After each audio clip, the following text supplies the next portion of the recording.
It's been quite a year in sports, and it has taken quite a toll on me. This is me earlier in the year, so full of life.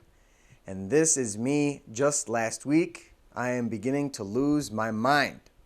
But if you asked me if I had to do it all over again, I would say, pass me the Red Bull. So take my hand and let's reminisce on the top 10 stories in the Upper Peninsula for 2015. Number 10. We start the list off with a girl who's going from being a Redette to a Spartan as Marquette cross-country runner Lindsey Rudden committed to Michigan State, and beginning next year, she will run for the defending national champs. I've been waiting for this for forever. I've known where I've wanted to go for so long, and it's exciting that it's finally here. Number 9. It's the debut of the Finlandia Division III football program. Former Michigan Tech defensive coordinator Tim Driscoll was brought in to start the program from scratch, and the Lions finished the season strong with a 3-7 record. Nowhere left to go but up for this promising program. Number 8. We stay in the Copper Country as Hancock native and former Huskies hockey star Tanner Kero signed a 2-year deal with the Chicago Blackhawks, and after dominating in the AHL, he was brought up to the main roster.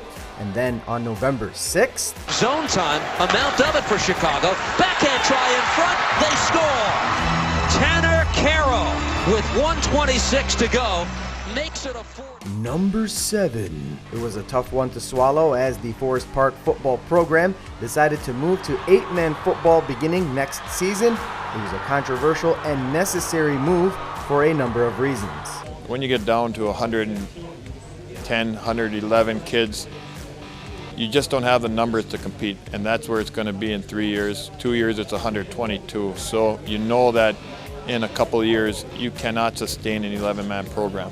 The Trojans finished the season 7-4, losing to St. Ignace in the regional finals. Number 6. The Westwood-Ishpeming rivalry is one of the fiercest around, and it was taken up a notch this year as two coaches switched sides. Ryan Rico went from coaching the Westwood boys basketball team to coaching the Ishpeming girls basketball team, and Scott Sergula went from assistant football coach at Ishpeming to head football coach at Westwood. The Hematites knocked off Sergula's Patriots in the pre-districts. Number 5. It was a very successful year for Michigan Tech sports as they sent 3 teams to the NCAA tournament. The men's and women's basketball teams both made it to the tourney but were eliminated in the first round. The Huskies hockey team made the tourney for the first time in over 30 years, but they were knocked off in the first round. Number 4. American Legion baseball is very competitive in the Upper Peninsula, and after Gladstone won the state title last year, Derek Swajinen and the Marquette Blues said, "Hey, can we get one of those too?"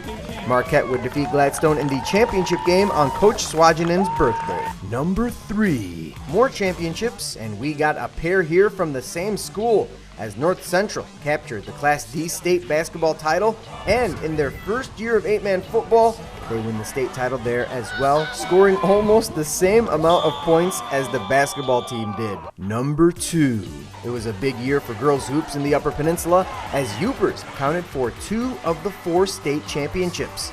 Abby Ostman and the St. Ignace Saints won the Class D state championship down at the Breslin Center, and Calumet, who were considered massive underdogs during their entire run, brought home the Class C state championship.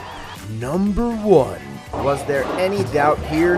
After falling short last year down in Fort Field, Jeff Olson and the Ishpeming Hematites made it back to the mountaintop for the 3rd time in 4 years, thanks to quarterback Ozzie Korp, who became the first player in MHSAA history to score a touchdown in 4 straight championship games. Means a lot, and I think that's why these kids play the way they do, because of the support they get in, not only just in the Ishpeming community. We said to always say that's a great community, but the UP community, Marquette County, at the Peninsula, there's fantastic supports today with the fans.